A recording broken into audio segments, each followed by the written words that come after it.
Hello guys, welcome to my channel. आणि आज आपण इथे बनवणार आहोत पास्ता. तर त्यासाठी मी इथे घेतलेला आहे 1.5 कप पास्ता. ते मी इथं बॉईल करायला ठेवलेला आहे. आणि पास्ता बॉईल झाल्यावर मी एका कढईमध्ये घेतलेला आहे 2 चम्मच तेल.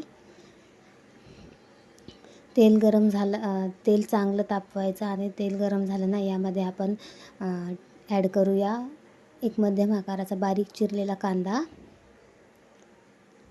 तुम्ही तुमच्या आवडीनुसार याच्यामध्ये व्हेजिटेबल्स ॲड करू शकता. आणि आता कांदा आपल्याला ब्राऊन होईपर्यंत चांगला भाजून घ्यायचा आहे, परतून घ्यायचा आहे. जास्त पण करपवायचा नाही कांदा. इथे आपला कांदा आता चांगला व्यवस्थितपणे ब्राऊन झालेला आहे.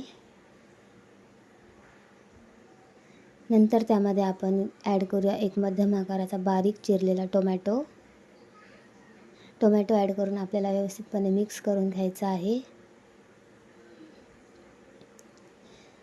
आणि त्यानंतर इथे आपण ॲड करूया थोडंसं मीठ, जेणेकरून आपलं टोमॅटो लवकर नरम होतील.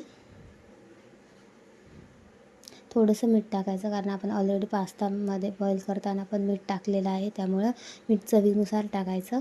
आणि त्यानंतर मी इथे मीठ टाकून घेतलेलं आहे. आणि त्यानंतर मी इथे व्यवस्थितपणे मिक्स करून यामध्ये ॲड केलेला आहे थोडासा गरम मसाला.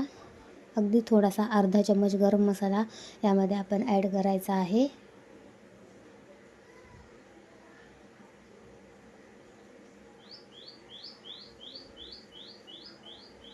गरम मसाला ॲड करून त्यामध्ये आपण इथे ॲड करूया पिझ्झा पास्ता सॉस. तुमच्याकडे अवेलेबल असेल तर तुम्ही टाका, किंवा नाही टाकला तरी चालेल, पण टाकला तर अजून टेस्ट चांगली होईल. पिझ्झा पास्ता सॉस इथे ॲड करून झाल्यावर आपण इथे लगेचच टाकूया टोमॅटो सॉस.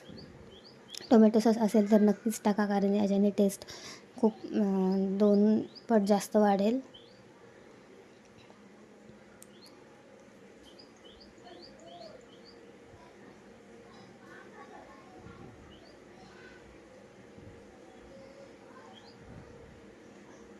यामध्ये तुम्ही बारीक चिरलेला लसूणसुद्धा टाकू शकता, पण मी नाही टाकला, कारण लिओला आवडत नाही आणि तो एवढं भाज्या वगैरे खात पण नाही. त्यामुळं मी इथे साधंच बनवलेलं आहे. तुम्ही तुमच्या आवडीनुसार व्हेजिटेबल्स याच्यामध्ये ॲड करू शकता, कॅप्सिकम, गाजर, पत्तागोबी वगैरे. त्यानंतर आपण इथे टाकूया थोडासा dark soya sauce. Soya sauce टाकून घेतल्यावर आपण याला व्यवस्थितपणे मिक्स करून घेऊया. एक मिनिट किंवा 30 सेकंड. जास्त वेळ जर हे केलं तर कसं आपले सॉस करपतील, त्यामुळं जास्त